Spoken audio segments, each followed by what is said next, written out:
Minutos entramos en nuestro tema de fondo de controversia. Hoy hemos invitado a una persona muy especial y que desde hace mucho tiempo tiene convulsionada no solamente la sociedad nariñense, la sociedad pastusa, sino nacional e internacional.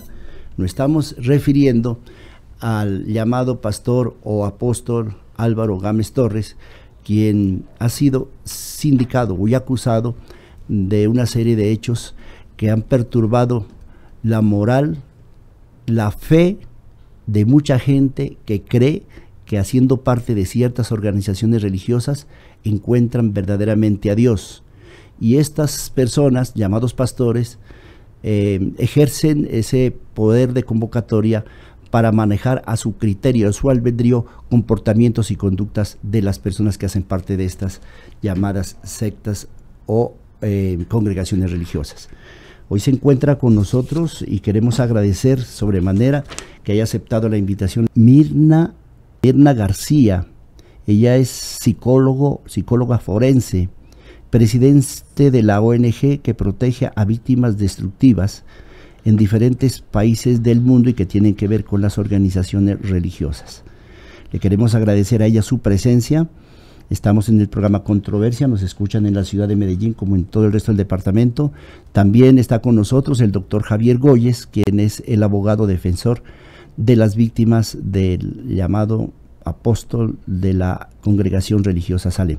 En primer lugar, porque primero las damas, mi doctora, buenos días y bienvenida a Controversia, aquí en Tiene la Razón, el magazine de los sábados. Muy amable y muchas gracias, señor Álvaro Córdoba, y también a este público especial que les escucha, tanto los pastusos como la sociedad de Medellín, ¿no? Toda la población. Así que muchas gracias por invitarme. Yo debo hacer referencia a un hecho muy importante. Usted es una mujer muy hermosa, muy joven.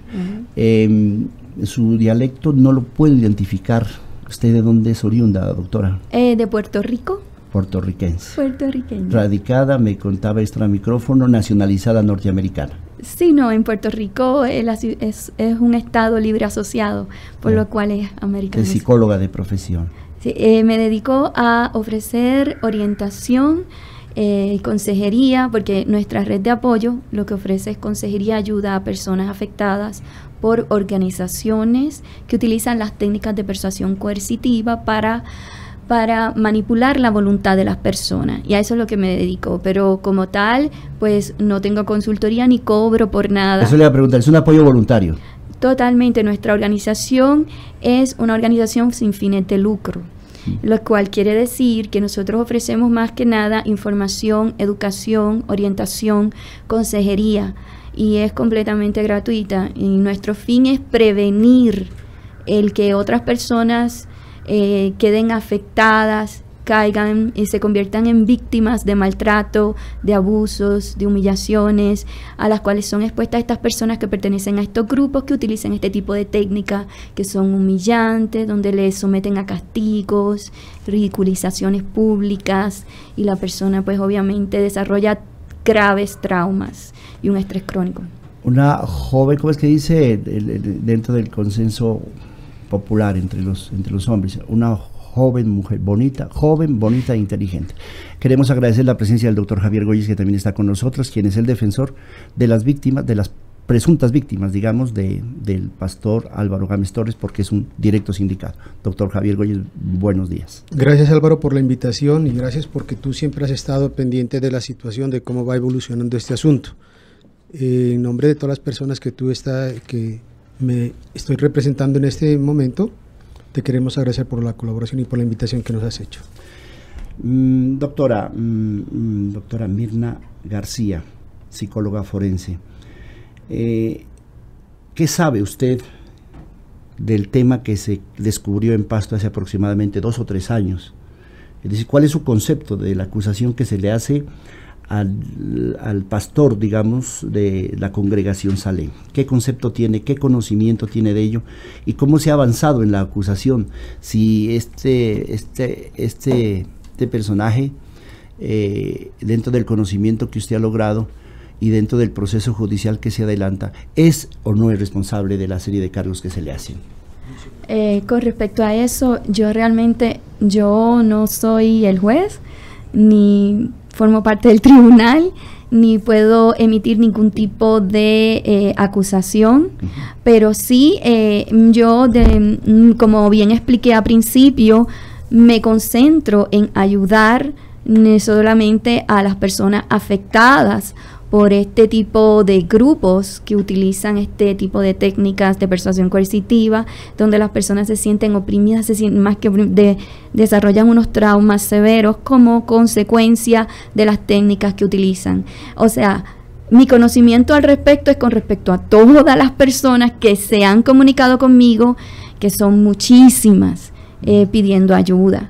Pero explicarle, o sea, ¿y para qué me llamaron? Me llamaron sencillamente para explicar por qué me llama el tribunal, para explicar qué es lo que causa, qué fue lo que pasó con estas jóvenes, por qué no podían responder en un momento dado, por qué no pudieron, como cualquier otra persona que, como ellas han expresado, se sienten totalmente violadas, por qué ellas no podían responder en esos momentos, porque mentalmente, sencillamente, se sentían que tenían que cumplir.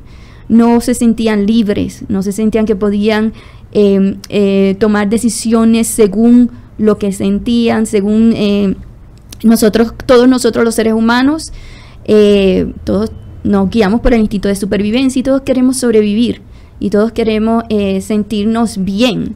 ¿Y por qué ellas no podían escapar de una situación donde se sentían obligadas mentalmente, como lo que se describe a nivel mundial, que se llama como lo que describen muchas personas que han tratado personas afectadas de esta manera, que es lavado de cerebro? ¿Por qué ellas se sentían atadas, maniatadas, tenían que como robot responder y no sentían que no tenían fuerzas para escapar? Sencillamente, si no cumplían, iban a ser castigadas severamente y torturadas emocionalmente. Y a esto se debe que me han llamado para que yo explique. Eso es sencillamente un detalle, el por qué estas jóvenes sí se declaran víctimas de violación o víctimas de abuso sexual, por qué, cuáles son las razones. Y yo mi labor es la de explicar qué es lo que sentían, por qué, cuál era el trauma que estaban enfrentando y por qué no podían responder. En su concepto, dentro de los diálogos que usted ha establecido con las presuntas víctimas, ellas sí fueron afectadas en su integridad moral debido a las presiones que se ejerció sobre ellas. Eso es en adición, porque eso es en adición. En realidad, ellas estaban desde antes entrenadas y traumatizadas. Yo no puedo, yo no puedo hablar sobre el caso. Javier, ¿usted qué opina al respecto? La situación que se ha estado investigando aquí es precisamente la circunstancia de que fueron víctimas puestas en incapacidad de resistir. Y es precisamente que ha llegado la perito forense y que la hemos traído para que ella pueda demostrarle y indicarle al juez cómo fue ese manejo mental que le dieron a ellas, cómo fue que se apropiaron de su mente y de su voluntad, qué sistemas científicos se utilizan en estos casos para apoderarse de la mente de las personas. Entonces, para eso ha venido la perito forense y ella ya rindió su declaración y efectivamente no podemos referirnos al caso, pero se clarificó y se probó prácticamente qué fue lo que sucedió al interior de esta secta. Sí, Javier, no pretendemos violar el sumario, la reserva del sumario, pero la audiencia y mucha gente está pendiente de que realmente qué fue lo que ocurrió, porque se ha especulado mucho en torno a ello. Se dice de que las personas actuaron de libre voluntad a las insinuaciones del doctor Álvaro Gámez Torres. Sin embargo, la doctora Mirna sostiene de que ella ha tenido charlas con esas personas y que se las considera víctimas. Sí, es precisamente eso, esa es la denuncia, ese es el fondo de la denuncia, y eso es lo que usted acaba de expresar y lo que le dice la gente. Ese es el teatro que ha montado la defensa para decir que eso fue voluntario. Precisamente para desvirtuar esa voluntad es que la profesional en psicología ha venido a Colombia a explicar por qué aparentemente se dice que fue voluntario. ¿Por qué se manifiesta que esto fue en diferentes ocasiones las violaciones? ¿Sí? Ella ha hecho una exposición científica con gráficas y nos ha indicado a todos de la manera más elemental y más comprensible posible de cómo un líder sectario se puede apropiar de las mentes de las personas y de la voluntad, que fue lo que ocurrió acá y lo que sigue ocurriendo. Lo que sigue ocurriendo, le digo, ¿por qué? Porque sencillamente la secta sigue funcionando. Entonces, si la secta sigue funcionando, hay gente que todavía está enajenada mentalmente por estas situaciones, ¿sí? ¿Usted considera, doctor Boyes, que las personas que siguen asistiendo, sean hombres o mujeres, es decir, están sometidas contra su voluntad a esas reglas? Sí, claro, porque todavía es gente que viene desde atrás, no es gente nueva, es gente que viene desde atrás, entonces esa gente todavía está afectada mentalmente. Ahora, que no lo quieran reconocer es muy diferente, ¿sí? Pero están enfermos mentales. Aclaro, y discúlpeme que lo interrumpa, doctor Boyes, usted perteneció a esa congregación. Sí, claro, sí, yo pertenecí por largo tiempo, y yo me pude dar cuenta efectivamente después de lo que estaba sucediendo, ¿sí? Porque cuando está usted adentro, usted hace muchas cosas que le ordena el líder sectario que las debe de hacer, y entonces usted en ese momento no se da cuenta que está siendo manipulado. Usted está creyendo que todo lo está haciendo por un ser supremo, y que el ser supremo y a quien se le sigue los mandatos es a la persona que está en la tierra, al líder sectario. Entonces, esto que es difícil entender para el común de la gente, que es muy difícil entender al igualmente que para la justicia y para los jueces, porque si no lo viven no lo podrían entender, es que se ha traído a una especialista en esta situación. La psicóloga Mirna tiene mucha experiencia en esta circunstancia, porque esta no es el primer caso de sectas que atiende. Ella viene atendiendo sectas a nivel mundial y son muchos los casos que ella ha atendido en este tipo de situaciones. En los efectos sociales que este hecho o este escándalo ha generado, no solamente en el medio social, ¿qué efectos ha causado también en la familia? Porque entiendo que hubo mujeres casadas que tenían o se vieron obligadas a aceptar las insinuaciones del llamado pastor, amparándose en que eran voluntades del Señor. Los efectos sociales a la ciudadanía de Pasto, familia. Sí, han sido grandes, al igualmente que familiares también, porque allá, por ejemplo, se enseñaba y se practicaba que había que seguirlo al líder. Si el líder daba la orden de que el esposo era una persona que no asistía a las reuniones, que entonces que ese esposo o ese padre de esos niños no servía para nada y que era un fracasado. Entonces eso propició para que muchas personas seguidoras, pues se puede decir de una forma enfermiza, los siguieran y dejaran a sus esposos. Incluso algunas abandonaron a sus hijos porque los hijos en su juventud no querían saber nada de la situación, y entonces al punto que abandonaron a sus hijos por órdenes del líder sectario. Todo eso ha sucedido acá y ahorita ya se está conociendo y se están destapando las cosas. Grave. Doctora Mirna, ese tipo de quejas, usted es una trabajadora internacional de estos temas. ¿Se presentan muchas quejas a nivel de organizaciones dispersas por los países donde usted trabaja con ellos? Internacionalmente sí, en muchas quejas. Sí, en toda América, en todas las Américas y Europa. En realidad es mundial este fenómeno.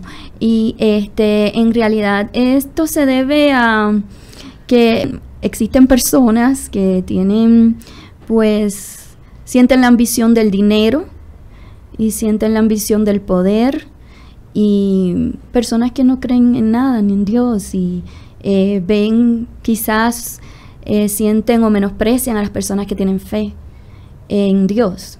Y pues qué mejor que desde el punto de vista de ellos miran a estas personas que quieren hacer la voluntad de Dios, a estas personas que quieren hacer el bien, estas personas que quieren hasta dar donaciones para que una iglesia prospere, para que una comunidad prospere desde el punto de vista de buenos valores, buenas costumbres, de hacer el bien. Pero lo único que tienen que hacer estas personas que no tienen fe y que tienen este deseo y esta necesidad de poder y esa necesidad de poder económico o poder social, lo único que ellos miran y piensan, caramba, si estos se les rinden y se le arrodillan a un Dios y quieren hacer la voluntad de Dios, ¿qué tal si hacen entonces la voluntad y ellos comparan, o yo me asemejo a ese Dios y les digo qué es lo que Dios quiere, y entonces en vez de arrodillarse ante ese Dios, prácticamente se arrodillan ante mí? Entonces ellos satisfacen esa profunda necesidad de poder social y económico. Escuchando a un analista mexicano, decía que las personas que asumen ese rol de liderazgo en congregaciones religiosas, lo que decía el doctor Javier Goyes, o lo que usted decía, son personas ateas que no creen en Dios. Por lo general. Por lo general, entonces, porque si ellos creyeran en Dios, existiría ese temor de hacer cosas que van en contravía de la moral, de la naturaleza. Exacto. Lo que Dios ha dicho, lo que Dios establece. Entonces son personas que no tienen ninguna creencia, utilizan los medios, el medio religioso a través de la Biblia para transmitir. Porque en su interior menosprecian a las personas que sienten. Claro, porque los menosprecian como personas ignorantes, personas que no saben nada. Estas personas por lo general se sienten muy superiores, se sienten que tienen un IQ superior al de los demás. Ellos siempre constantemente se están comparando, como que yo pues conozco más, soy más inteligente, soy más atractivo, deberían de estar a mis pies, deberían todos honrarme, yo los voy a ayudar, yo soy el que les voy a dar la luz, el camino y la vida. O sea, entonces ellos mismos, por eso es que no es raro que ellos se identifiquen con Cristo, la figura de Cristo, y que quieran tomar como que su posición. Sí, la verdad es que, como usted bien lo expresaba, solamente es el afán de poder, el afán de dinero y darle rienda suelta a sus perversos instintos sexuales, aprovecharse de la capacidad de convocatoria. Aparte de eso, tienen parafilia y poseen otro tipo de trastornos de ese tipo, obviamente sexuales, sí, claro. Van a querer satisfacer todas sus necesidades. Usted, como profesional de la psicología, en psicología se los trata de psicópatas. Sí, megalómanos, sí, personas con el trastorno antisocial de la personalidad. Vamos a una pausa y ya volvemos con ustedes, amable audiencia. Colmundo Radio. Continuando con el diálogo con el doctor Javier Goyes, le acaban de hacer una llamada interna donde le ponen de presente un hecho que usted lo considera importantísimo dentro de la investigación. Bueno, no, sí, sino que son tantas las llamadas que uno recibe a diario y en este momento, por ejemplo, llama una señora y nos informa que ella fue una persona seguidora de esta secta por un lapso superior a los 15 años. Y ella, por ejemplo, nos está contando y ratificando lo que siempre hemos dicho acá, que eso es un negocio simple y llanamente económico, porque allá dice que se tienen, por ejemplo, lo que es los pactos, las primicias, las ofrendas y los diezmos, y que todo eso es para cobrar dinero. Sí, los pactos siempre son dinerarios, no son pactos de oración o de algo parecido, sino que son pactos dinerarios, y al igual que las primicias, las ofrendas y los diezmos. O sea, ellos giran alrededor del dinero, siempre están predicando que la prosperidad viene dependiendo de que cuánto tú donas, cuánto tú entregas de dinero. Si tú entregas una escasa suma de dinero, entonces tú no vas a alcanzar las grandes bendiciones como ellos han alcanzado. Entonces, entre más dinero tú entregas, más bendiciones vas a tener. Entonces, y mayor la retribución del Señor. Supuestamente, ¿no? El Señor te va a multiplicar y te va a rendir. Si tú das 1,000 pesos, te va a rendir el Señor 100,000 pesos. Cuando llegues a la casa los vas a tener debajo de la almohada. Eso es lo que se predica allá. Y de igual manera nos hace acá una confirmación también que lo que hemos venido tratando, que las víctimas que están ahorita en el proceso fueron niñas que ingresaron a las edades de 10, 12 años, y que ellas dice que se las llamaban las doncellas porque danzaban en la plataforma. Y de igual manera que hay niños también que pues me sugiere la señora que hay que hacerles también un estudio, un tratamiento, porque ahora los niños ya se llaman donceles, y que, no sé, dice que de sus danzas y que todo se los ve que es muy diferente. Entonces, de igual manera la señora dice, mire, yo me retiré de allá porque yo me di cuenta que a mí me ridiculizaron en público cuando yo no acepté una orden de este señor, del procesado Gámez, cuando le dio una orden de que hiciera un negocio. Entonces ella dijo, yo no lo hice el negocio como él me lo ordenó, sino que lo hice de otra manera. Y entonces me ridiculizó y me dijo que yo era una desobediente, que no obedecía y que por eso me iba a ir mal, y eso lo dice en público. Esa es la costumbre de él, de ridiculizarnos a todas las personas que estamos ya en público, o sea, ante un teatro lleno. Si nosotros analizamos en el contexto de esto, Álvaro y y personas que nos escuchan, esa es la forma de coaccionar y de someter a las personas a los caprichos, porque entonces usted asiste y hace lo que el líder sectario le ordena y obedece calladamente, porque si usted no le obedece, a usted lo van a ridiculizar en público. Y a nadie nos gusta que nos ridiculicen en público, que nos digan, como dice la señora, nos decían que éramos tontos, brutos, que no sabíamos nada, que éramos unos ignorantes y que estábamos ahí era porque no habíamos encontrado nada mejor, que éramos unos fracasados. Entonces, con todas esas circunstancias, con todos esos calificativos que a ti te dan, entonces a ti te empiezan ya a manejar tu mente.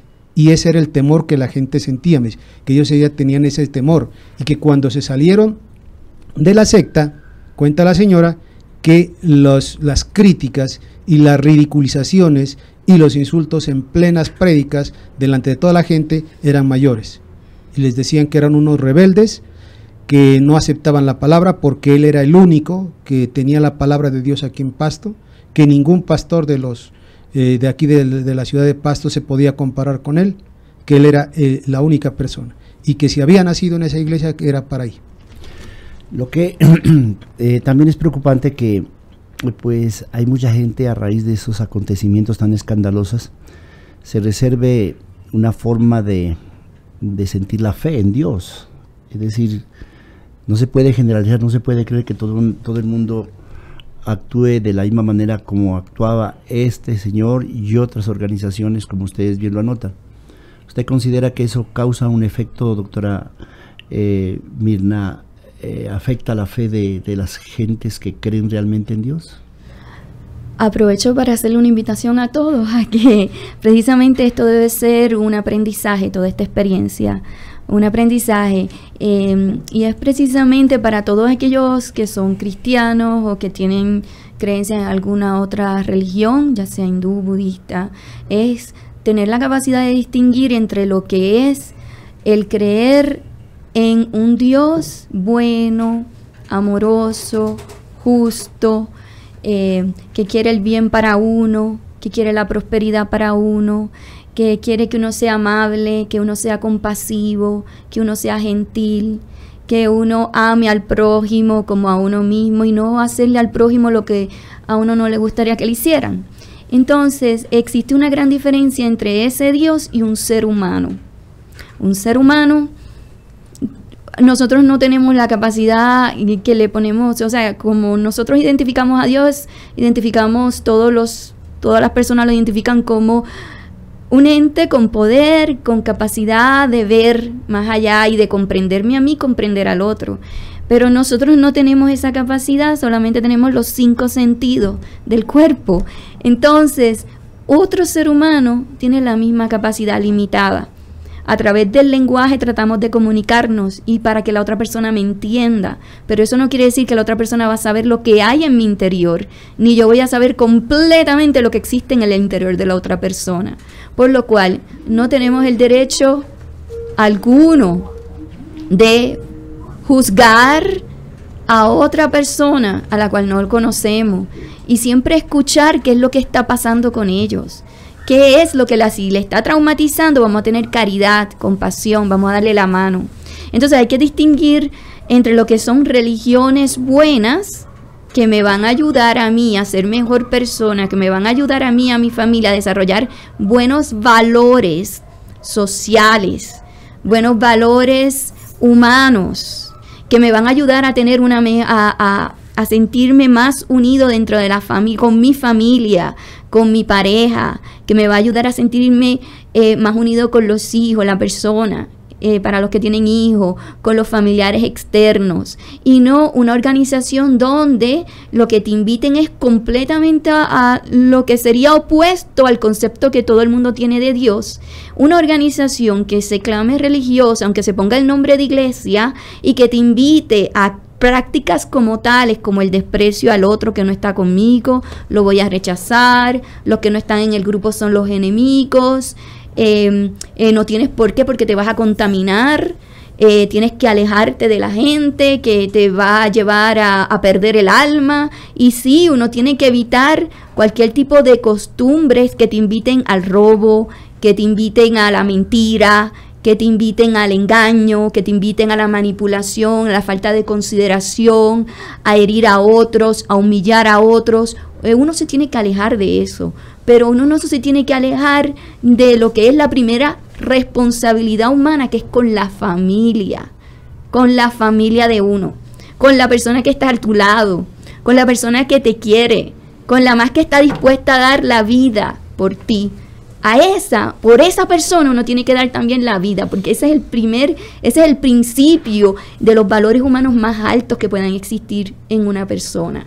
Y si una organización te invita a eso, es buena, pero si una organización te invita a despreciar, a señalar a otros que tú no conoces en lo absoluto, que dentro de los cuales tú nunca has visto un crimen de violación, un crimen de incesto, un crimen en contra de la moral de nadie, un robo, ningún tipo de conducta delictiva, y te dicen, aunque no veas nada, tienes que señalarlo y sentir discriminación, y es bueno que discrimine, y es bueno que señale, y es bueno que grite, y es bueno que castigue, y es bueno que humilles. Ese tipo de organización no pertenece al concepto que todos tenemos de lo que es un Dios y lo que es una religión buena, saludable. Doctora, qué interesante el mensaje. Nos tiene aquí conmovidos. Colombia tiene aproximadamente 5.000 organizaciones religiosas con diferentes denominaciones. ¿A usted le han invitado a algunas otras congregaciones religiosas de este orden? ¿De cuál orden? Porque mi abuela era evangélica. Sí. O sea, y yo iba lo mismo a una que a Colombia otra. tiene 5.000 iglesias, ¿no? Las denominan iglesias, aunque el término estaba el empleado de iglesia, porque iglesia es enseñada, es filosofía, es ideología. Ajá. Iglesias o congregaciones, 5.000 congregaciones con diferentes nombres: Salén, Pentecostales, los Santos de los Últimos Tiempos. ¿También usted ha sido invitada por otras congregaciones? Sí, durante mi vida fui. ¿Ha estado y hay muchas quejas o son durante mi vida, perdón, no le seguí la pregunta. Me está diciendo dentro de la red de apoyo desde que comenzamos. Personas afectadas vienen de todo tipo de creencias en el budismo, creencias en el islam he atendido, creencias de todo tipo, diferentes religiones, sí. Pero es interesante esa labor, doctora, muy, es decir, de mucho valor moral, ¿no? Es esa orientación de saber, hacerle entender a la gente cuál es la verdadera existencia de Dios y cómo se lo debe venerar, que yo personalmente soy muy creyente, ¿no? Respeto todas las condiciones o todas las creencias de las demás personas, pero condeno aquellas infamias que se cometen por ingenuidad de la gente, como lo plantea el doctor Javier Goyes. Ahora la pregunta que me está haciendo un oyente: ¿cómo va el proceso en contra del sindicado, el doctor Álvaro Gámez Torres? Se dice que están en proceso de audiencia definitiva está llamado a juicio, y la pregunta es, en su concepto como defensor de las víctimas, ¿será o no será condenado? Bueno, mire, hemos venido recorriendo un camino de hace ya 3 años, como dijimos al inicio. Y cada vez... Perdón, ¿será declarado o no culpable o no culpable? Es la pregunta. Pues mira, nosotros como representantes de víctimas estamos con toda la certeza de que va a ser condenado. Porque prácticamente yo te puedo decir, como coloquialmente uno lo dice, el testimonio que rindió la perito forense Mirna García fue el último clavo que le faltaba al ataúd. Con eso te puedo decir todo. Porque ahí se consolida realmente todo el ilícito que se cometió en esa organización criminal que, como un juez de la República lo dijo, que existía al interior de la secta Salem. Doctora, tengo una pregunta para usted. No sé qué opina de esta pregunta. Si considera prudente, me la contesta, si no, no me la contesta. ¿Usted ha tenido contacto con el pastor? Nunca he tenido contacto. Y ¿No lo conoce? No me han llamado para que haga una evaluación sobre él en lo absoluto, solo sobre las muchachas. Sobre eso, lo que ellas han denunciado, los hechos que se conocen. Las que se reconocen y se identifican como víctimas de abuso sexual y como víctimas de violación. ¿Qué concluye de todo esto que usted ha conocido aquí en la ciudad? ¿Concluir con respecto a lo que usted ha escuchado de parte de las víctimas? ¿Cuál es la conclusión? Es decir, ¿usted considera de que se ha afectado la moral de las niñas o no se ha afectado, o considera que hay mucho terreno por investigar, por recorrer, hace faltas pruebas, hay responsabilidades compartidas. Es decir, trate de resumirme esa pregunta que no es sino la de un oyente. Como bien usted ha dicho, las menciona y las cataloga como niñas. Ellas eran unas niñas cuando entraron ahí.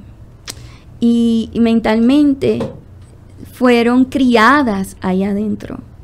Y lo que ellas aprendieron fue que, por ejemplo, ministración era aquello y eso era bueno. Eso era de Dios. ¿Me entiende lo que le quiero decir? Entonces, se le viola la dignidad, sí se sienten violadas, su dignidad se siente quebrantada, porque todo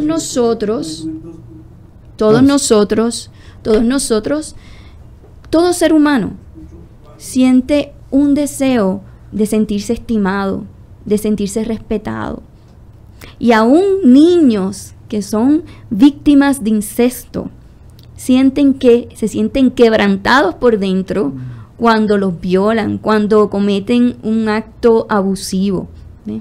Cuando los están tocando y no pueden, ellos les puede decir el agresor, eso es bueno porque te quiero, porque te amo, pero el niño se va a sentir quebrantado por dentro, destrozado en pedazos, porque es parte de nuestra integridad, es nuestro cuerpo, es lo más preciado que puede tener un ser humano, que es la vida de uno. Y contra eso y con eso nadie tiene derecho a jugar. A violar.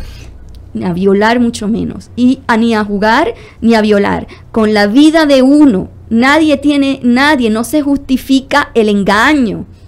No se justifica el que jueguen con la vida de uno, con el futuro de uno, con las ilusiones, con los sueños, con el deseo de ser respetado, con el deseo de ser estimado, con el derecho que tenemos a que nos amen, a que nos respeten, a que nos protejan. Doctora, ¿cómo le agradecemos que usted nos haya acompañado en este programa? Hay mucha gente, muchísima gente que la ha escuchado, y quiero decirle que enaltece nuestro programa con su presencia. Ojalá tengamos la oportunidad de tenerla nuevamente para acá. A usted, doctor Goyes, que ha sido un luchador incansable, ha sido amenazado infinidad de veces por la contraparte, sin embargo usted se ha mantenido incólume y sigue en su lucha de pretender de que se haga justicia. Muchísimas gracias por haber estado aquí presente. No, gracias por ese reconocimiento, esas palabras que tú nos entregas, pero esa es la ética del abogado, del real abogado. Esa es la ética de seguir y persistir a pesar de que sucedan amenazas y todos los avatares que se presenten en contra por parte de la contraparte, pero ahí seguimos firmes hasta el final, y ojalá que agosto, septiembre, tal vez tengamos ya un sentido de fallo y yo te lo venga a comentar aquí y le demos a conocer a la opinión pública y a la ciudadanía la condena a cuántos años va a ser condenadas estas personas que abusaron de las niñas. Doctora Mirna, usted una mensajera de amor, de paz, de justicia. Muchísimas gracias, y vuelvo y le reitero, ojalá tengamos el privilegio de tener una persona tan especial como usted en otra oportunidad. Habla muy lindo y es que se le nota que habla con el corazón. Muchas gracias, doctora. Dios me lo bendiga, gracias.